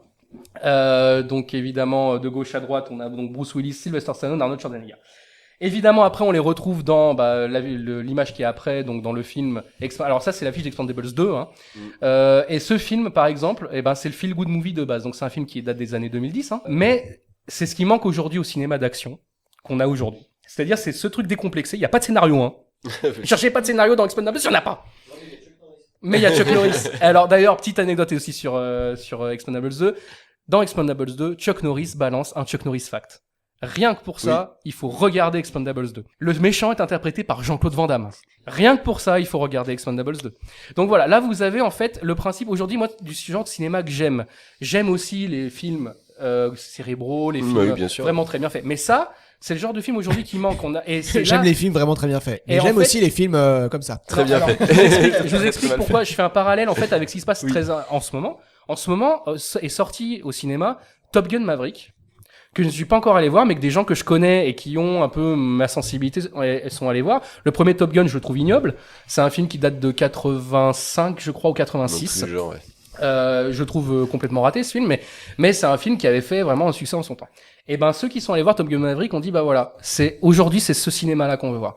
C'est un cinéma d'action où le scénario, voilà, il y en a, mais voilà, mais il s'attache pas à ça. Aujourd'hui, c'est ce qui nous manque. Et c'est pour ça que Top Gun Maverick fait un succès énorme. Attention, ça va être le hit de l'année. Ça va être très dur de le battre cette année, Top Gun Maverick. Et justement, on est en train de revenir à cette espèce comment on dit? Nostalgie, voilà, comme nostalgie, de nostalgie en fait justement des années 80, et c'est ce qui manque en fait justement au cinéma. Je parle très très vite justement de ces trois monstres du cinéma, très rapidement. Sylvester Stallone, donc on le connaît tous pour ça. Sylvester Stallone, c'est le côté, on est dans les années 80, c'est le côté artistique. Sylvester Stallone, c'est quelqu'un qui a fait une école quand même d'interprétation, de théâtre, etc. Et il a toujours voulu faire du cinéma, mais lui, il se voyait plutôt comme un auteur. À la base, Sylvester Stallone, quand il a écrit le scénario de Rocky, il était à la rue, il avait dû donner son chien parce qu'il pouvait plus nourrir son chien. Il avait joué dans un espèce de vieux film à moitié porno dégueulasse qui s'appelle Les Talons Italiens. Et pour un budget une paye de $200, ce qui lui permettait juste de payer son loyer. Donc voilà. Qui fait un porno pour $200? Voilà. Autour de Ça cette dépend. table. On est d'accord. Si c'est avec Fred, ouais. Je veux bien payer $200. Ah ouais, faut quand même qu'il Le te mec, paye. il écrit, Non, c'est moi il qui écrit, paye. le scénario de Rocky parce qu'il a eu l'idée en Ouais. regardant un match. Il écrit le scénario de Rocky avec un stylo bic et des feuilles de papier. Il l'écrit en 3 nuits et il le présente à un producteur qui lui dit OK, je te l'achète $20,000. Ouais. Mais Et il Stallone, dit non. Stallone il dit non parce qu'il dit moi je veux être le rôle principal. Au début c'est non, et finalement à force d'opiniâtreté, j'aime ce mot, il l'a fait. Faut savoir que Rocky, pour redire sur l'image, Rocky, c'est le premier film où apparaît vraiment Sylvester Stallone. C'est un premier film pour le réalisateur John Avildsen. C'est un film qui a été nommé 10 fois aux Oscars, qui en a remporté 3 majeurs. Il a remporté l'Oscar du meilleur film, l'Oscar du meilleur réalisateur, l'Oscar du meilleur montage. Il a été nommé à l'Oscar du meilleur acteur, Stallone, et à l'Oscar du meilleur scénario original. Alors que cela n'a pas demandé grand chose parce que là, si je me trompe, il fait un peu la même tête que quand tu jouis dans les talons. Non mais ça c'est une photo de justement des talons. Le succès de Rocky aidant, ça lui a permis de lancer à Sylvester Stallone une autre franchise qui s'appelle Rambo, dont on voit donc l'image juste après. Ça c'est le premier Rambo qui est très sombre. Hein. Le premier Rambo est très bien. Alors écrit, j'ai vu est très Rambo. sombre. J'ai pas vu Rambo. Trop bien. Il est trop bien. Hein, Mais le oui, premier, alors hein, bah, le trop premier. bien. Mais Pourquoi Rocky est très bien, mais Rambo Alors, mais j'ai j'ai pas vu vu. Rocky aussi, mais trop bien parce que moi je m'attendais. Là, je prends un peu la parole. Parce que, Vas-y. genre, très peu actionneur, et du coup, je dis, ah, tiens, je vais voir quand même Rambo parce que Mathias regarde les Parce que films. Rambo quoi. Et ben, Rambo, c'est pas du tout le film que tu penses que c'est. Bah non, c'est pas Rambo 2, c'est Rambo. Voilà, c'est ça. C'est Rambo. Et en fait, alors, moi je suis Mais un rentré peu par comme les Rocky, actionneurs. Parce que moi Rocky ça m'a fait le même effet. Ah bah tu vois. peut-être, mais Ouais. moi je suis rentré par les actionneurs, en fait, je réalise par Hot Shot 1 et 2. Tu vois, c'est te dire à quel point la culture. C'est-à-dire que je connais Mais mieux Hot Shot 1 et 2. c'est culte, c'est exceptionnel. C'est génial, mais je connais mieux Hot Shot 1 et 2 que les actionneurs. Et moi je m'étais dit, Rambo c'est vraiment un film de bourrin d'action, et en fait c'est hyper politique, c'est super cool. Ah, bien sûr. Ça parle du qu'est-ce qu'on fait des soldats après la guerre, qu'est-ce Bien qu'on fait de sûr. ces hommes-là qui ont tué d'autres personnes, d'autres gens, et qui se retrouvent au jeu dans la vie de tous les jours. Voilà. C'est génial, c'est génial. Regardez Rambo. Merci. Regardez Rambo. Et donc voilà. Et après, c'est ce qui a fait que Stallone est catalogué comme vraiment la personne qui est plus artistique des trois. Ensuite vient donc Arnold Schwarzenegger, la version d'après, l'image d'après, pardon. On le voit donc dans le premier Terminator de Cameron en De Cameron, 84. Alors le succès. Alors faut savoir qu'avant il avait fait Conan le Barbare quand même. Hein. Énorme. Avant ce film-là. Et non pas Connard le Barban. Et non pas Conan le Barbare. Énorme, Et- Conan. Juste avant, il avait fait Conan de John Milius. Donc Schwarzenegger, lui, c'est le côté, on va dire, pognon. C'est le gars. Schwarzenegger est millionnaire à 30 ans. Il a fait fortune dans l'immobilier. Et du coup, il s'est dit, vu que je sais pas jouer la comédie et que je suis un peu un boulet, mais que j'ai un gros physique, je vais me payer de ma place dans mes films. Tu vois, le mec il est millionnaire à 30 ans. Voilà. Moi Donc- aussi je serais millionnaire à 30 ans. Ouais. Ouais. Et donc du coup, le gars, il se dit, je vais me payer ma place dans mes films. Donc il devient producteur, etc. Et donc du coup, il va en fait concrètement faire en sorte que ces films se fassent. Donc en effet, c'est ça. C'est l'image d'après Commando. Voilà. Donc c'est des gros biscottos, c'est complètement décomplexé. Dans ce film, il y a Alyssa Milano jeune. Petit flingue. Voilà. Et il y a Freddie Mercury aussi, enfin le sosie de Freddie Mercury qui se fait transpercer par un tuyau à la fin du film. Donc voilà, ce mec-là, en fait, c'est vraiment en fait la partie, on va dire vraiment, c'est les républicains. Voilà. Stallone, il est démocrate d'ailleurs. Lui, il est républicain. C'est vraiment voilà, c'est le pognon, etc. Donc ça a été vraiment plus l'entrepreneur du cinéma d'action des années 80. Et puis Bruce Willis. Il n'y a pas d'image, mais on l'a déjà assez vu. Bruce Willis, lui, c'est le mec, il est là, on sait pas pourquoi, mais il fait rire et il a réussi à se faire un nom dans le cinéma d'action. On parlait du producteur Joel Silver, j'ai vite fait en parler quand même dans le cinéma d'action. On a aussi. le temps, on a le temps. Bah oui, bon, ça va, arrête de foutre de ma gueule, tu savais très bien que j'allais en parler. Donc Joel Silver, c'est ce monsieur, alors voilà, il n'a rien à envier à Harvey Weinstein pour tout ce qui est regard libidineux. Et c'est à cette personne que nous devons l'autre franchise très populaire des années 80 qui est L'Arme Fatale. Oui. Et donc du coup ça par exemple c'était deux franchises qui se tiraient la bourre dans les années 80, c'est la franchise Die Hard et la franchise de L'Arme Fatale. Évidemment ils ont tous eu le même destin funeste aussi au fur et à mesure qu'il y a eu des suites. Et D'ailleurs d'ailleurs, apparemment 3 ressemble un peu à L'Arme Fatale avec à L'Arme cette Fatale, idée de buddy exactement, movie. Ouais, exactement. ouais. Et la rumeur dit que un Arme Fatale 5 est en préparation avec les mêmes acteurs, j'ai très peur. Le cinéma d'action après a évolué parce que après on était justement sur ces cinémas-là, c'était que des Américains, des Blancs, des Caucasiens, tout ça, des Américains, et c'était eux qui réalisaient aussi les films. Et c'est des films un petit peu très réganiens, même à l'époque où c'était plus Reagan qui était au pouvoir. Et après arrive donc un nouvel acteur, c'est le cinéma asiatique d'action. Et après, là c'est la dernière image. Je vous conseille de voir ce film. Et c'est là où vraiment le cinéma d'action des années 80 était enterré parce qu'est venu l'ère de ce genre de cinéma. Donc ça, c'est Volte-Face de John Woo, 1997. Donc ça, c'est la fin des années 90 et c'est là où le cinéma d'action a vraiment évolué. John qui John Woo a vraiment évolué vers un cinéma plus chorégraphié, un cinéma plus spectaculaire. On n'en attendait pas moins de John Woo. Je vous conseille aussi tous les autres films de la période Hong Kong. Donc c'était, pour résumer, la période 1980-1990, c'était là où il y avait des films sans scénario, qui n'avaient pas vraiment de but, mais qu'on kiffait de ouf. Et dès qu'ils ont voulu intégrer des scénarios dedans, essayer d'avoir une réflexion, à part les films de Stallone avec Rambo par exemple, ça a pas vraiment marché. Et c'est aujourd'hui ce qui nous manque, c'est d'avoir des films un petit peu décomplexés. Donc allez voir Top Gun Maverick, retournez voir ces films-là. On a quand même tous les Marvel qui n'ont pas de scénario, hein, mais alors on dira Marvel, pas que c'est des bons films. Voilà, tu sais ce que j'en pense. Balance. Oh là là. Et donc merci Adrien pour ce retour. Que vous regarderez bien tous ces films. Oui. Mais avec plaisir. Moi j'ai beaucoup de choses à rattraper. Ouais, moi aussi. Mais moi aussi. On a 2 vies devant nous à faire. Carrément. Avec Chef. Mais avec plaisir de voir ça avec toi. Voilà. Sur le sol de Sylvain. Venez sur mon sol, il est très doux. Il y a des trucs avec les pieds, apparemment, j'ai pas bien envie de. Si seulement de ça. Voilà, merci de m'avoir écouté. Mais merci Adrien. De rien. Pour ces recherches. C'était très intéressant. Et ça donne envie de regarder du cinéma d'action. Et j'avoue, ça donne envie. J'ai très envie. Carrément. Voilà. De cinéma d'action. Alors moi, les anecdotes, je fais même plus de transition. Les anecdotes. De toute façon, il y a pas de scénar, il y a pas de transition, on est d'accord. On est très années 80. Alors là, ma chronique, c'était la longueur de milieu de film qu'il y a toujours. Et puis là, maintenant, il y a le combat final. C'est le ventre mou de Die Hard. C'est le ventre mou de Die Hard. Il est là. Non, c'est pas ventre mou. Merci Adrien pour ton apport. Pour moi, dans les anecdotes, j'ai noté La vitesse du magicobus, Le devoir de Emma. Putain. Autant sur Harry Potter, l'émission était préparée par le bonhomme et on a fait 2 heures de live. J'ai pas eu le temps là, c'était préparé 5 minutes avant et ça se sent pas du tout. Tu vois, et on est bluffé. Voilà, alors, t'en as ou pas? Parce que moi j'en ai. Alors, le magicobus. Non, moi. C'est pas le truc qui rentre dans la fenêtre du 34e étage au milieu du film. Et ça explose l'hélicoptère à un moment. Ah si, j'ai une anecdote rigolote moi. Vas-y. Ouais, mais j'ai peur que Mathias il fasse c'est bon. Vas-y quand même. Fais quand même. Et mettez la caméra sur Mathias, s'il vous plaît. Pour moi, ma déception. En Allemagne, la nationalité des preneurs d'otages a été changée. On dit qu'ils sont irlandais. Je voulais le dire. Et que en fait, Hans Gruber, il devient Jack Gruber. Voilà. Et ça a posé des problèmes pour la suite. Bah oui. Oui. Parce qu'il disait. Parce que je connais pas la suite, donc c'est effectivement il peut y avoir un problème. Du coup, Mathias, vas-y. Gros problème, mais j'ai pas vu la suite non plus. Bon, tu me relances le truc. Moi, je suis Team Chef dans l'histoire. Moi, je sais que ça a posé le problème pour la suite parce qu'après, il parlait de son frère en tant que terroriste allemand et du coup, ça fonctionnait pas. Et puis, qu'il parlait allemand surtout et que ça marchait pas. Mais oui. Après, tu peux avoir un frère allemand sans être allemand. Absolument. Voilà. D'ailleurs, mon frère est allemand. Voilà. Qu'est-ce qu'on avait dit? Qu'est-ce qu'on avait dit Thibaut. Comment on dit ça en allemand? Ich mich, Thibaut. Allez, allemand LV6. Alors. Mathias, je t'écoute. Je crois qu'il faut qu'on Cette enchaîne. émission va trop loin. On enchaîne. Vous êtes pas pour 6 anecdotes d'un coup qui vont vous donner envie de vomir. On y va. Vous savez que Bruce Willis, il a perdu l'ouïe pendant l'audition pendant ce film? D'accord. Oui. Voilà.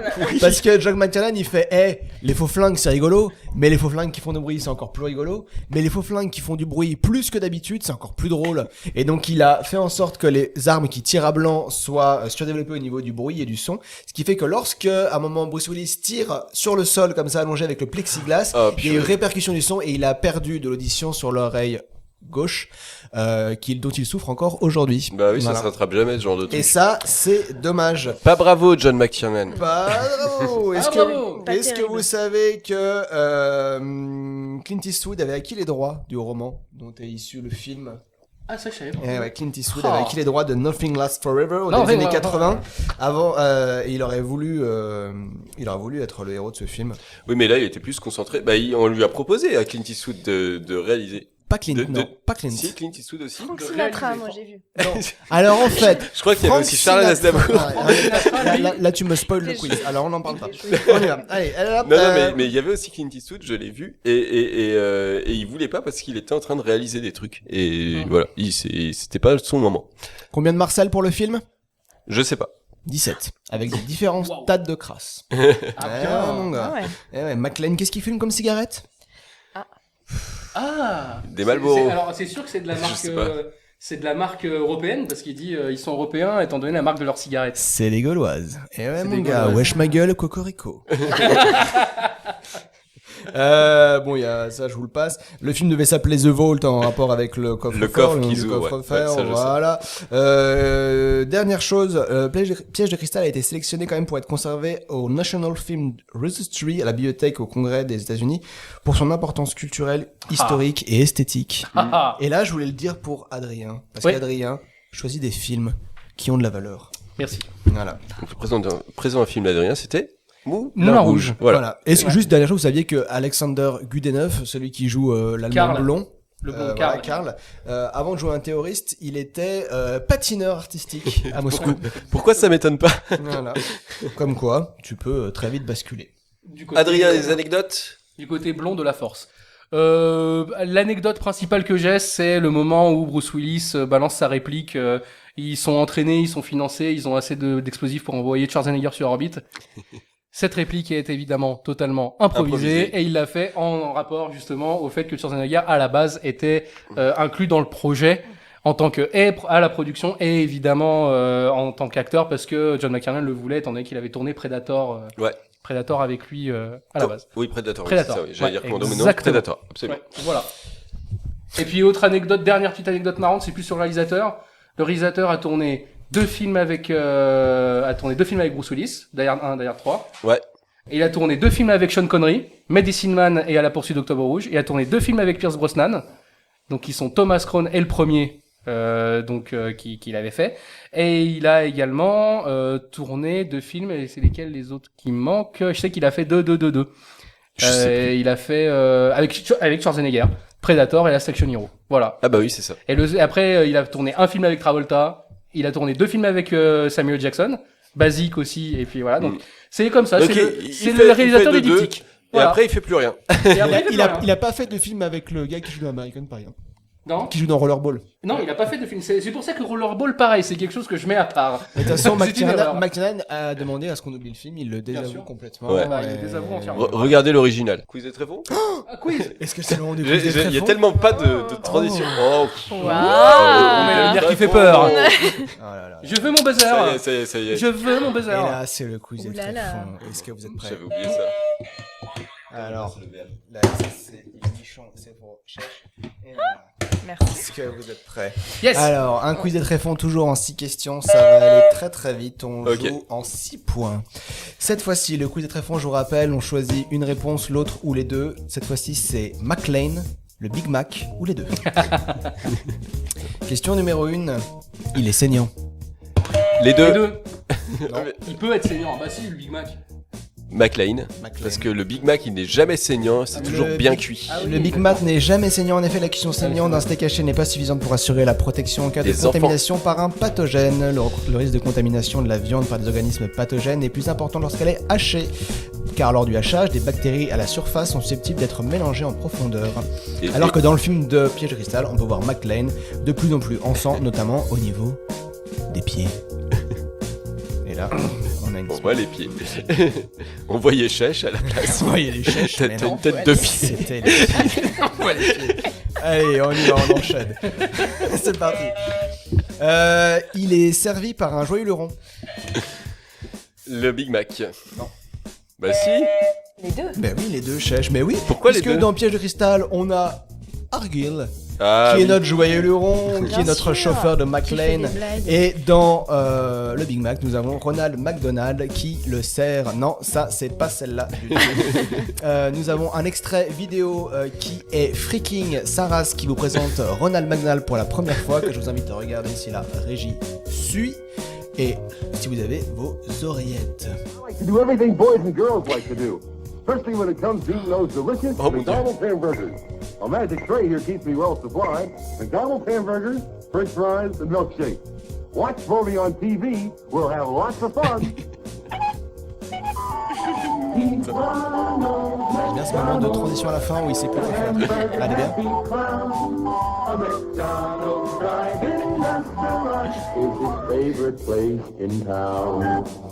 Ça, c'est les années 60, non? Allez, fin de tournage. Ouais, d'accord. Mon Dieu. Il sait pas quoi faire. Ah, c'est génial. Nous sommes à un point pour Chèche, un point pour Sylvain. On y va. Le Big Mac, McLean, les deux, il a changé de nom. Le Big Mac Non. McLean. Non. Les deux. Bah oui, les gars, vous êtes pas réactifs. Vous êtes pas très réactifs. C'est une question de rapidité, mais ça fait partie. Oui, McLean était censé pas s'appeler McLean à la et base. en effet, alors le Big Oui. Mac n'est pas tout appelé le Big Mac, puisque au début ils hésitaient entre le nom l'aristocrate et le Blue Ribbon Burger. Et c'est la jeune Esther Glixton Rose, qui était secrétaire au service publicité, qui proposa le nom Big Mac. Elle avait 21 ans à l'époque, lorsqu'elle a eu l'idée. Il a fallu attendre 1985, donc pratiquement 20 ans après, pour qu'elle soit créditée de cette invention. Hein, Ah, quand même. Parce l'égalité qu'il y en a homme-femme- qui n'ont jamais été crédités de rien. Oui, Oui. bah voilà, c'est bon, 20 ans, les femmes, elles avaient le temps d'attendre, quoi. Putain, elles s'occupent des enfants, on va pas le Non, mais les créateurs de McDonald's, par exemple, rien du tout. On digresse, Elle allons-y. a d'ailleurs jamais rien demandé ni rien reçu en contrepartie de cette invention, mais l'enseigne lui a offert une super plaque commémorative avec son nom dessus. Elle est trop contente. C'est bien, elle va pouvoir s'abriter en dessous. Quand elle Voilà. aura plus d'argent, Alors c'est que bien. le personnage de John McClane est issu d'un roman de Roderick Thorpe intitulé Nothing Lasts Forever, qu'on a déjà cité, et qui se nommait à la base Joe Leland. Eh oui, ma gueule. Petite anecdote, le roman est le deuxième opus de la série, et le premier donc, qui a été adapté, qui s'appelle Le Détective. Il a été adapté au cinéma en 1968 avec comme acteur Frank Sinatra. El Franco Sinatros, qui avait dans son contrat la clause que s'il y avait une suite, L'exclusivité. qui avait l'exclusivité s'il y avait une suite. Sauf que quand c'est arrivé beaucoup d'années plus tard, soit Il était trop 20 vieux. ans, et il a dit je suis peut-être un peu trop vieux pour ces conneries. On y va. C'est McLean, ça. le Big Mac tous les deux. Il est né en 1966, on n'est pas un an près. Les deux. Je voulais dire les deux, mais j'ai laissé honneur aux dames. Puisque le Big Mac est créé en 67 par Jim Deligati, donc pareil qu'un a chié sa race pour être reconnu pour l'histoire, parce qu'au final il a juste créé le truc, mais après on lui a dit merci, et puis voilà. Et c'est qui a plus vécu vendu. super longtemps, il est mort en 2016, avec 98 ans je crois, un truc comme ça. Paisiblement avec sa femme dans sa maison, enfin la vie de rêve quoi. En même temps que sa femme est morte. Non. C'était si paisible que ça, du coup. Et le personnage de McLean donc était en effet appelé Joe Leland dans le détective. J'ai un peu spoilé la réponse d'avant, pourquoi n'avez-vous pas trouvé? On y va, cinquième et avant-dernière question. À 11 ans près, il aurait pu donner la main à Edward Norton pour regarder les gratte-ciel s'effondrer dans Fight Club.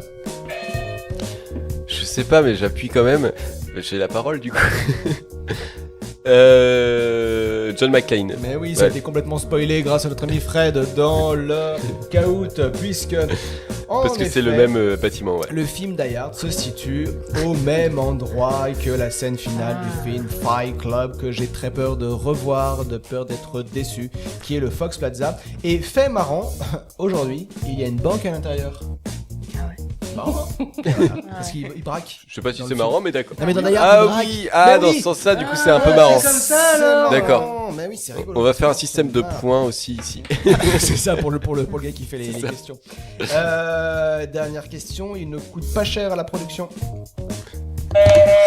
Le Big Mac. Mais oui, C'était Chèche d'abord. C'était Chèche, c'est le Big Mac, Voilà. il est très fair play, c'est très beau. Mais je pense que McLean non plus, puisqu'il lui a coûté que 5 millions de dollars alors qu'il a rapporté combien 143 millions de dollars. 140 millions. Oui, mais bon, par rapport Il à... a quand même eu le culot de les demander. Ouais, parce Mais qu'il- Allez, il bah, a Mais raison. il a continué après Ouais. parce que le fait qu'il soit Oui, pas dans après, du Expendables coup, il- 3, c'est parce qu'il avait demandé $1 million par jour Ah ouais. de tournage. Bruce Willis. Donc il Oui, était un peu gourmand. il vient tourner 4 jours et il demande 5 jours et il demande 5 millions de dollars quoi. C'est un peu ça. Sauf Qui que est là- payé $1 million par jour. Sauf que là, il a tourné quand même 2 mois et demi. Ouais, voilà. derrière. Donc, Non, mais c'est mérité voilà. pour Die Hard, c'était pas mérité pour Expendables. Et je Exactement. comprends très bien la réaction De de Stallone. Stallone. Et du coup, Voilà. je vais continuer à donner ma réponse parce qu'on s'en fout. Vas-y. Bon, c'est pas grave. Donc, le prix de Big Mac est très différent Non, je trouvais selon que c'est intéressant. où vous l'achetez. D'ailleurs, saviez-vous que le journal The Economist se sert du prix du Big Mac comme indice du coût de la vie? Mais oui. Oui, je savais C'est ça. ouf. Ouais. C'est Oui, je incroyable, savais, ouais. Donc aux USA, il coûte à peu près 4,23€. En Angleterre, 3,95€. En France, 4,50€. On se fait grave mettre. Je sais pas ce que vous en pensez. Grave. Au Japon, Ça dépend où. 2,77€. Si jamais vous le vouliez payer pas trop cher, il coûte 1,05€ en Ukraine. Mais en ce moment, ça pue du cul. Alors que en réalité, il coûte en fabrication à l'enseigne 66 centimes. Voilà, c'est tout. Merci à Bravo. vous, bravo à la lumière, vous avez été incroyables. Bravo. Merci. Et c'est donc Chèche et Sylvain qui ont gagné un Marcel propre pour Sylvain et un Marcel sale pour Chèche. Bravo. Voilà. Il faut absolument des photos avec les Marcel pour Instagram. Écoutez, Suivez-nous sur Instagram, on a ça y est un D'accord. compte Instagram. Suivez-nous sur YouTube et je donne la place à Ouais, sur YouTube, Mathias. ouais, entre autres. Parce que la question, c'est ça, parce qu'on est là, ça fait je 11 donne la émissions. place à Mathias qui est dépité. On a un peu Allons-y. chaud, parce que je me suis volé fait toutes mes répliques ce soir, mais est-ce que vous avez envie de passer à côté de cette émission de qualité? La réponse est non. Voilà. Mais oui. Alors que oui, putain, honnêtement, les retours jeudi, c'est sympa. Il y en a déjà 11. Est-ce que j'ai pas envie de les revoir, de les revoir, et même encore mieux de les réécouter? La réponse est oui. Oui, bien sûr, je passe plus tard. Eh ouais, je sais que tu viendras me voir après. Merci, Argaï. Du coup, en effet, vous pouvez trouver cette émission. Alors, on a un Facebook, on a un Insta maintenant, donc n'hésitez pas parce que c'est la folie. Envoyez des likes, envoyez des commentaires, des je t'aime. Vous savez même que le Discord est ouvert au public, donc n'hésitez pas on me dit non en régie. Alors, c'est préparé. Il y aura un Discord à la saison prochaine. À la saison 2. Eh ouais. Mais pour l'instant, n'y allez pas. Je spoil, mais à la saison 2, le Discord sera ouvert au public, on pourra interagir ensemble, se faire des POC, des likes, je ne maîtrise pas du tout ce mode de communication, mais on le fera. N'hésitez pas à revoir les émissions sur les retours de jeudi sur YouTube, et aller sur toutes les plateformes du podcast, donc Spotify, Deezer, Apple Podcast pour les plus connus, mais on est partout, on est incroyable, et c'est vraiment un plaisir de nous regarder, je sais pas, en faisant du vélo, en conduisant, ou en tendant la Moi, j'écoute ça, je nous écoute en allant en voiture au boulot. Voilà. Vous pouvez faire ça dans votre voiture, c'est très génial. Voilà. Chacha très chaud, alors. Chacha chaud. Adrien chaud. Je crois qu'il est grand temps de conclure cette émission. Moi, j'ai chaud depuis 88, moi. Je crois que cette émission est très longue. Je sais pas. Mais voilà. C'est une fin d'émission. Et voilà. Merci à tous nos spectateurs. Merci à tous. Yippee-ki, motherfucker. Bonne soirée. Yippee-ki, motherfucker.